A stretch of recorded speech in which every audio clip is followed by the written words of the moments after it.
I'm not going to play the intro again. I still haven't figured this out. But welcome to the Brown Bag Business Chat. I am joined today by Christopher Harris with Faith Growth. Christopher is a fellow Genesis developer, among many other things. So, Christopher, if you want to go ahead and give us a quick intro, tell us a little bit about you, who you work with, and why you do it better than anybody else, then we'll go forward with our call. I like that. Why I do it better than anybody else. Now, I'm Christopher Harris. I'm the managing director of Faith Growth. We're a firm that specializes in websites and digital ministry solutions for churches. So I have a background. I was a youth minister for many years, and now I build websites in WordPress for churches and help them with their ministries. So that is what I do, and I think we do a pretty darn good job of it. Well, good. So today's call or hangout, we're going to be talking about conquering your fear of hiring, bringing on that first employee, kind of how we've both done that in our businesses. We do have the Q&A session open. I know we're getting started a little late here, but if you have some great questions for us, please send those through, so that we can be sure and get around to those. But we'll just be going through and having a conversation about what we've each done in our businesses so far, and hopefully you'll be able to take something away from that.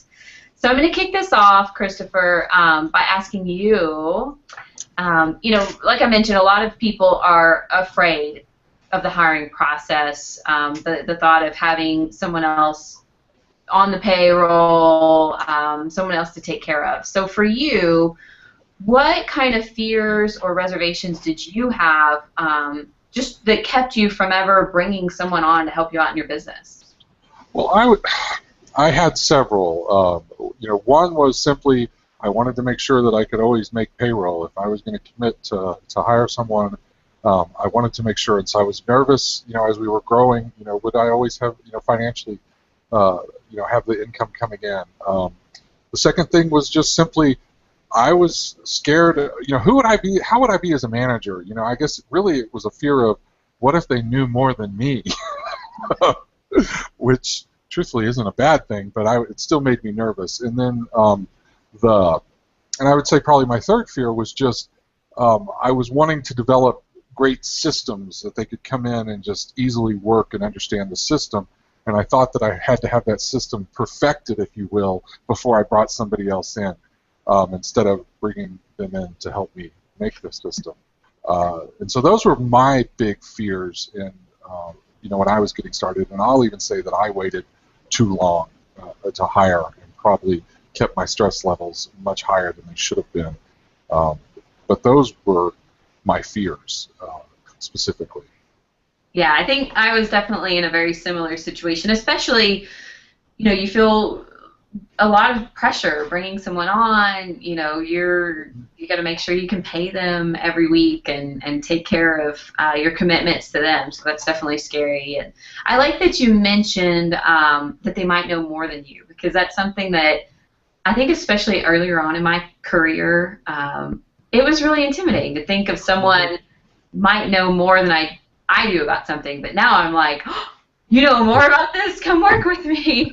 Because that's great. You can do it, and I can go focus on the things that I'm really good at. So I think that's a big fear that we have from an ego standpoint that can really, if we look at it from more of a business standpoint and really more of a where do we need to be spending our time, what can we do best for our businesses, then that fear can go away really quickly. But I definitely understand that little bit of ego side of it there. Exactly. I've gotten over that pretty fast these days. The benefits so for you, and I know that you and I talked a lot around the time that you decided to finally do this. What was the deciding factor? Like, what pushed you over the edge and made you decide, like, okay, I've got to bite the bullet and do this? I mean, a lot of it was, well, I mean, okay, it was probably two-sided. I mean, what the final push was honestly our conversation we had a few months ago when you were gracious enough to share with me exactly how you were doing it. But before that, it was just mainly that 2014 has been a great year for my company, but I was pretty much the Lone Ranger, and I could see that I either needed to embrace that it's just I'm a freelancer, or I'm really trying to grow a company, and I was not happy with my delivery times on websites, and was so it was either I'm just going to be a freelancer and you're going to have to book me out several months in advance type situation, or I need to start getting people in here and let's really grow this and take better care of my clients. And so that was really, and then I was looking for what was going to be the best model to do that, because I knew I wasn't ready to hire full-time. And so, looking at, hiring some college interns and some things like that was really, and then like, oh, wait, I can do this. And actually I hired a college intern, and, it was, met him through my existing network of people, and he's just been great. And, and we're working with him now since July. And so, it was really that I had to take stock, am I going to just keep, that line that we've heard many times, are you going to work on your business, you're going to work in your business? And there was no way to work on my business the way it was going before. And so it was that crucial point when I was like, I had to do it. And honestly, I would say I was about 6 months too late. Or not, I wouldn't say too late. I would have really been able to capitalize on it if I had gotten a little bit earlier, as I saw some uptick in my projects coming into 2014 instead of waiting till about halfway through 2014. So.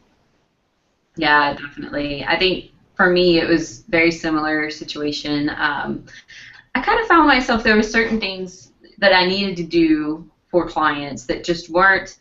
It wasn't the best place to spend my time. So I really needed somebody that could come in and have that more detail-oriented look at projects and handle kind of the minutia of little things that start to stack up, which is where exactly. Frank, who was my first hire and is still with us, yay, that's what he was brought in to do, and then just has developed over the year to do so much more than that. But just having that person that could come in and be a more detail-oriented, kind of pick up the things that were falling through the cracks was where my obvious trigger was. So what about if you knew someone else in your position, which I'm sure you could probably name plenty of people who are just like you were, that are struggling or aren't meeting client deadlines as much as they should be, or aren't really producing to the level that they could be. Maybe they could bring in a lot more revenue to their business. What 3 pieces of advice would you give to them that to help them get over this fear of bringing someone on to help in their business? Well, I think a lot of times I think the fear is that, or I mean, this was somewhat true for me, that we, I could just do it faster than I could teach somebody else. And to me, the advice I heard on, I don't know, another podcast I was listening to, and I would love to give the gentleman credit, but I can't remember because I listened to too many. But but there was he was citing some research from IBM, and IBM did a study a while back that in the long run, even if it takes someone you delegate something to 10 times longer than it would take you, in the long run you are better off, because A, they will get faster at it as they learn and they become more experienced in that, and B, it allows you to focus on the other things that only you can do. I mean, I enjoy writing code, but what I'm kind of learning is I'm a little bit better in some of the presentations with clients and presenting the bigger picture of what we could do with the website, not just the pretty, but how can we make integrations and change workflows. And I don't have as much time for that if I'm doing the code, and there's some other excellent coders out there. So for me, it's getting them in to take those pieces. So you ask for the advice. I think it's look at the different little pieces of what it takes to run your business. And if you're a web developer like me, that's we're out there looking for clients, and we're doing proposals and putting it together. And then we have a project, and we break that down into pieces of the cycle. So what are some of those pieces that you can hand off by hiring someone to come in with? They do need.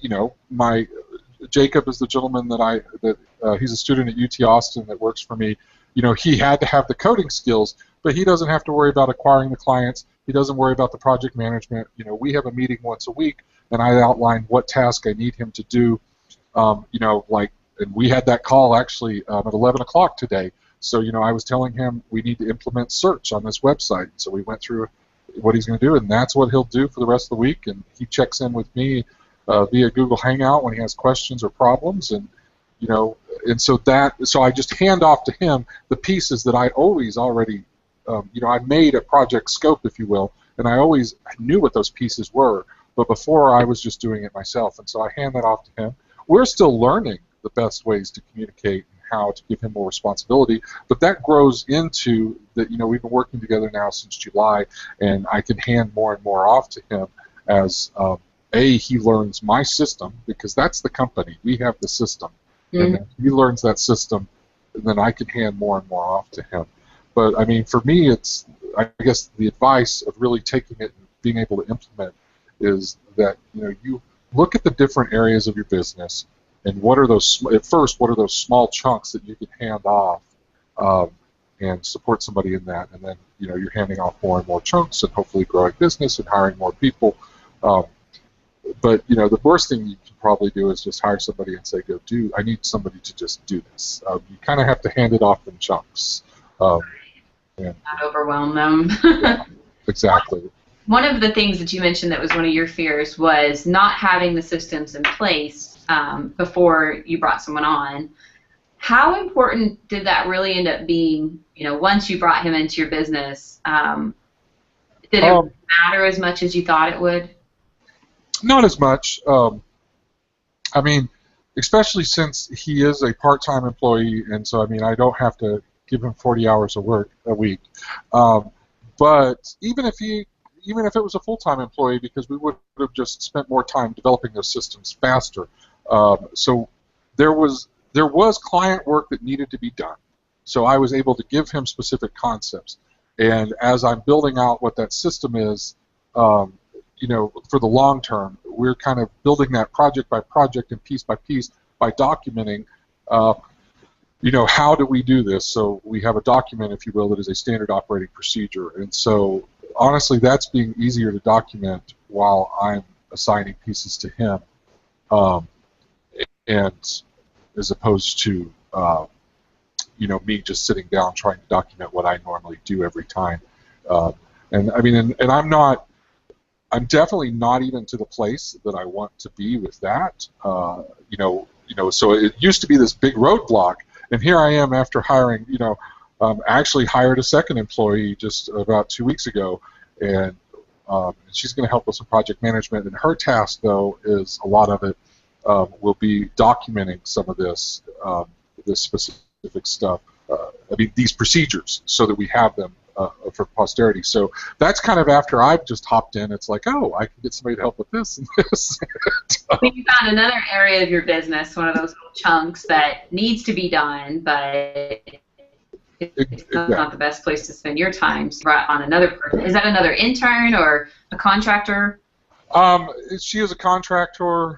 We have a unique relationship because she's probably she's a temporary contractor to help me with some project management and to document this. She's really a copywriter for trade, and so she's going to document all the kind of fun stuff. And so we have a good relationship. Awesome. Well, I think we made it pretty obvious that both of us have worked with interns. I have found in my business that can be a great way of sort of jumping that hurdle of I need help. I don't need someone 40 hours a week. I might not need them forever, but I need help right now to be able to move forward in my business. So for you, bringing on your intern, how do you feel like that's different than if you had brought on a full-time employee, the good and the bad? Well, I mean, probably the good is simply that, I like that he wants to get experience coding. He's a journalism major, comp sci minor, and so for him, getting more of the coding experience was very beneficial for him. I'm also helpful that, I mean, I'm also thankful that, you know, I'm giving him a little spending money, you know, at college, and it's, you know, college is not cheap. Um, and he's been a big help because he will figure things out. I can give him challenges on, you know, hey, this is what we need to do to this website. Here is the, you know, I mean, sometimes I tell him exactly I need it this way. Sometimes here's the approach, you know, and here's some resources. I just need you to go implement it. You know, it depends on the guy, but he's very eager to learn. And so I guess I see my job as I'm mentoring him in a very good way. I'm getting a really bad echo, and I think it might be going out. I don't know what's going on. It could be this internet connection that we have. That's not good. But so I'm giving him a structure and teaching him how to best organize projects and code. You know, so I don't think there's much of a downside. I mean, if I was able to have someone full time, yes, I might be able to get someone with more coding experience. But with what I'm doing right now, it's working perfect. And I mean, to me, that's simply the trade-off. They need a little bit more nurturing and education to bring them up to full speed, and I enjoy that process, so it's a good thing. But you know, the trade-off would be if, you know, potentially a full-time person, you know, would have a higher skill set and be able to do certain things from the get-go that that my intern needs a little more time with. Right. But it's working well, and I love it. I mean, my stress level has gone way down, so you know, those type of things. It's much better. Yeah. Yeah. That in itself is invaluable. So, yeah. Are you getting a lag on your end, or are you hearing me in real time? I'm hearing you in. Okay. There's a little bit of lag on my screen, but I think it's just my internet connection. So when you mentioned that you met this person through your network, did you work with the university at all to bring them in, or was it really just you and him working things out between the two of you? Excuse me. It was really just the two of us. I went to, like I said, I used to be a youth minister for many years. So what I did was called up and emailed a bunch of my youth minister friends that are still youth ministers and said, I'm looking for a college intern that, you know, knows WordPress, knows maybe how to code a little bit. Would you, because I know, you know, they know who they just sent to college in the last few years. And, you know, I mean, I had to go through several people like, no, I don't know anybody that knows how to code or anything. And then finally one of my connections you know, said, hey, do you know so-and-so? And I'm like, yes, I actually knew his brother because his brother is still in high school and has done some content work for me, just putting copy-pasty content into WordPress. And so then he and I met and we worked out an arrangement, and I hired him. And I mean, he works remote. He's in Austin. I'm in Dallas, and it's working well. But for me, I guess, you know, it was just working the network. I think, you know, you gave me all your information how you do the university. I think I'm willing to try that kind of the next time around because I do live close to UT Dallas, and there's probably some good talent there. But I guess my comfort level is to kind of work my network the first time around. But I really think it boils down to you just have to kind of keep asking, you know, let people know that you're looking, and, you know, and just keep putting that out there, and you'll find a good situation. And, you know, you can speak more to the universities because you've had more experience there, but I think that's an excellent plan, and I do plan on trying it next time around. But. Definitely. Yeah, I have a little bit of advantage there just with some contacts with, well, we're located in Denton, which we have 2 universities here, and then several around the DFW as well. So I already had some connections with some of the programs at UNT. So when we're looking for an intern, most of the time it's very simple for me to send an email to the director of the program and just see who's available, and we kind of get the cream of the crop hand-selected from them. So I would definitely suggest anyone looking to bring on some interns or at least venture down this path, reach out to the local universities if you have one, and just see who would be in charge of matching you up with students. Either, I would definitely suggest look for students that are in their junior, senior year, or grad students if you're looking for someone who can do more of a skilled position, and they can really help guide you to the right people. And then the great thing about that is, or at least for me, you know, we're a smaller town here, and we want to keep people here. So when we have interns that come through programs with small businesses here in town, we're a lot more likely to keep those people here instead of them graduating and going back to their hometown or going to Dallas or somewhere else to work. So we can really help fuel the economy of our city, you know, by teaching people how to do a really good job of working here. And whether they stay with me or they go work for someone else in town, or if they start their own freelancing business, then the benefits are still there. For everyone. So the university, I think they like having people that they can, you know, place their students with, get them some jobs, give them some real-world experience and a little money, as you said. That is something that I hadn't really planned on talking about, but I'm glad you brought it up. My belief is if you're going to hire an intern, that intern is not getting student credit and they're doing work for your clients, or and they're doing work for your clients, I think you should pay them. And so I'm really glad to hear that this is a paid internship. I know there's been some talks in the past in social media and all that about, you know, unpaid internships versus paid and where's the value. And to me, I think, you know, these are young adults. Most of them are accruing debt as they go through school. Anything that we can do to help them offset that and not have to go into debt, not have to worry about loan forgiveness in the future or any of those other issues, the better. Plus, if we're profiting from their work, to me it's only fair that we pay them and we pay them a fair wage.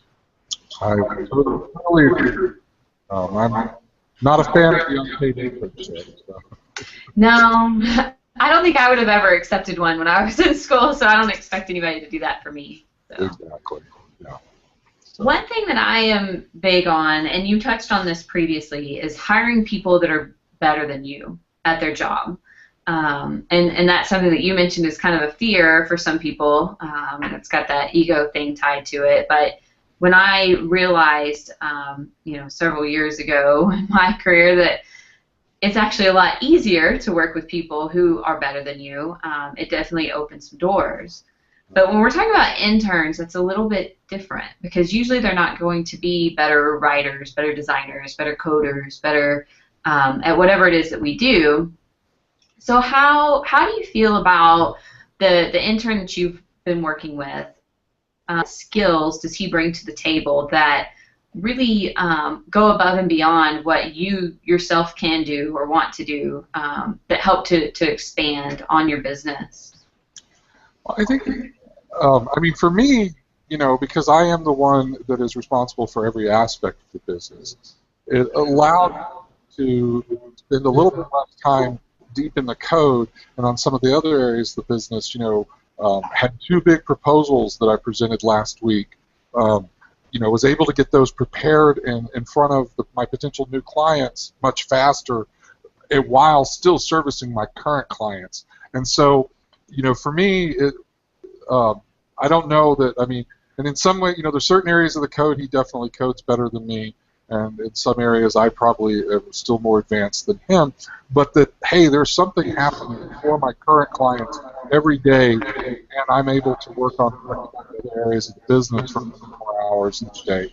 To me, that would be a big win with working with the intern. And I guess that's how I would frame it. Okay. Yeah. I'm getting a little bit of lag on this end, but hopefully you were talking before I cut you off. I think for me, as far as the skills that go above and beyond my own, it kind of goes back to that big picture versus all of the minutia of things to do. And working with the interns, I've noticed that they're very good at seeing all those little individual things that need to be done and making sure that they're done well. Where I might get in a hurry and have 5,000 things on my mind, they really have the ability to focus in more on the single task at hand. And they're also, and I hate to say this, they're better at learning than I am. I mean, as we get older, it's kind of harder to take the time out of our day to learn new things, whereas they are still very eager. It's part of their practice. They're still in school, so they're in the habit of it. I think they're much better learners than we are, which is, I hate to say that because I don't really feel that much older than them, but I guess don't laugh at me. It happens. It happens. We all do it. So I think for me, that's really where the skill set comes in. And honestly, a lot of them are much more organized than I am. You know, I think I do a great job, but then I look at the things that they do organized in their work and their school life, and it's like, wow, I can really learn something from what you're doing over there. So it's nice to be able to still find those things that we can learn from them just as much as they can learn from us, and they can bring new things into the business that wouldn't have existed without them. So that's been really great. So you mentioned that, oh, actually, before we move on to my next question, we do have a question from the audience. So thank you guys that are bearing with us through this technology issue and tuning in. So the question is, what are your thoughts about working with people from other generations? Which kind of goes back to that, I don't feel like I'm from a different generation, but I guess I truly am. So Christopher, what are your feelings about working with people from other generations? I mean, I don't know that I have any feelings on it. I mean, I guess I don't see it as a problem. I mean, the two people that I'm working with right now, you know, one's a little younger, one's a little older. We're, you know, three different generations, and to me, it's more about A, the skill set. You know, do they have that skill set, and B, you know, and we are talking about the project. You know, they don't have to care about my business quite to the level I do, but do they care about the client satisfaction, getting this done, and can we work as a team for that? Then I you know, just like any situation, I don't really think that it's necessarily, you know, age doesn't necessarily affect that. I mean, there's just, you know, if we have those characteristics, we're going to work well together, you know, is the way I kind of see it. So I'm looking for people, you know, with a good skill set and, you know, want to do well by my customers. Right. I agree. I hate the, you'll see every now and then on Mashable or BuzzFeed or one of those things, they'll have, you know, why Generation X and Generation Y can't work together, or why the next generation is a bunch of lazy losers. And I can't stand that sort of thing, because it's like, really, we're going to sum up a whole generation in one statement. I think that it comes down to the individual. Just like you said, we've got to be able to work together as a team. They have to have the skill set and the mindset to really be part of the team and do the things that need to be done. And the generation really has nothing to do with it. Just like you, I've worked with people that are older than me, younger than me, and it really has nothing to do with age or when they were born. So, but thank you for your question. Another good question before we move on is different experiences and skill sets can definitely be complementary. What have you seen as a benefit of that diversity being brought into your business? I mean, it ultimately allowed me to do much more complicated, cool websites, you know, in my use case. But it would ultimately leads to better client satisfaction, and they get better products. They get better product. They're going to be talking more about me and, you know, to their friends, and, you know, more references. I look at it that way. It's build better things for our clients that help make their job easier as far as communicating with their populations through their website. And so, if the more skill set I have and how I'm able to help do that, the better I'll be. Fantastic. My next question for you is, and I know you've already done this once, but do you see yourself expanding your team any further in the near future? Depending, near future, I don't. depends on what that means. But yeah, do I see myself expanding my team? Yes. Uh, Not sure what the timeline would be on that at this moment in time. I mean, some of that will just depend on do the projects keep coming in. But yes, I do see myself expanding the team, but I'm not sure on the timeline. Okay, definitely. Well, we are looking to hire right now another intern who has some video editing skills to actually take these Hangouts and chop them up into more usable pieces that we can share with our audience. So if you know someone preferably in the Denton area that's looking for an internship that'll give them some video experience, we're looking for very, very, very minor video experience right now. Definitely lots of opportunities to learn on the job, but a 5 to 10 hour a week internship. Primarily working with these videos and breaking them up into smaller pieces, creating an intro and figuring out how to get it to play because I have not been able to do that yet, and helping us through some of our other technical difficulties when it comes to video would be fantastic. So if anybody's interested in that, definitely send your resume to interns@bluesteelsolutions.com or just send them to me at heather@blue-steel.com. So we typically wrap this up talking about events that are coming up next. I know you and I are both here in Dallas, so if you want to kick this little part off with any events that you know that are coming up that people really should be around to participate in, that would be great. You know, in my world and in your world, the big event is Saturday over in Fort Worth, Word Camp, which Blue Steel Solutions is a sponsor for. But unfortunately, it's sold out, so if you don't have a ticket, there's next year, I guess. No, there is a place on the website right now. If you have a ticket and you're not going to be able to go, you can put it up there and match you up with somebody who's looking to go. If you go to the Word Camp, so we're DFW Word Camp this Saturday is the event I'm looking forward to. And we'll both be there. You can meet today's host. Yes, Saturday. we'll be there. Yeah, the Blue Steel Solutions team will be there. I did take a look at that post for one of my clients yesterday, and there's a lot of people looking for tickets and no one giving up tickets. So if you don't have one, definitely hop on Twitter. I have no idea what the hashtag is. Should have looked that up before we got on this call. But there will be a hashtag for the event. You can follow people's notes there, and I'm sure there will be some video available afterwards.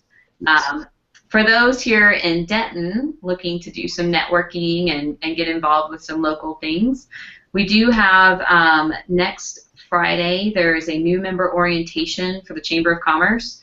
I'm not sure what time that is, but I think it's in the morning. And then we have our regular networking lunch to follow, and that's for everyone, not just new members. And then on October 24th, which is a Friday, we have the Women in Commerce Luncheon. We're going to have a great panel of ladies talking about things they've done in their business, how they've succeeded, how they've gotten through the periods of failure, and there will be a packed house full of women that are involved in the local chambers. It's a really great chance to learn, to network, and our own Denton native, Cindy Tysinger, will be on the panel. She is the owner of Jasati, which is a local technology and marketing firm. So if you're available to go to that, it's at lunchtime on October 24th, and tickets are on sale on the Chamber website.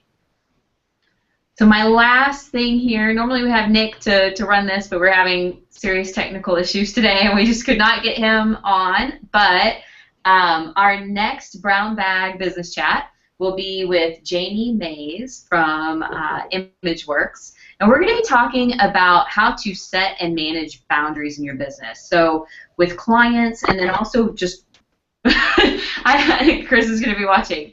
UPS is here in case anybody's like, that was my doorbell on the back. Oh. We'll be talking about how to set and manage expectations for boundaries in your business, both with your clients and with yourself, how to turn off when it's appropriate to in the evenings and weekends what boundaries should we be setting and expecting our clients to follow. So we hope that we'll see you next Wednesday, 12 o'clock Central. I plan to have all the technology issues worked out, so we will see you then. Thanks for having me. You bet. Thanks, Christopher.